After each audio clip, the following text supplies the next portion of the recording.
बिस्मिल्लाहिर्रहमानिर्रहीम। तमाम देखने और सुनने वालों को इंटेलिजेंस टीवी में खुशामदीद कहा जाता है। नाज़रीन, अभी ताज़ा तरीन इतलात आ रही हैं कुवैत से कि आसमान बिल्कुल ज़मीन के करीब आ गया है। अल्लाह माफ़ करे, हर गुज़रते दिन कोई ना कोई नई चीज़ आती है जो पहले से ज़्यादा ख़तरनाक होती है।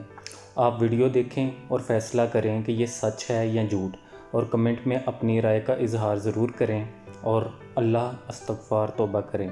शुक्रिया। अल्लाह हाफ़िज़। वीडियो देखें और कमेंट में अपने राय का इजहार ज़रूर करें। शुक्रिया।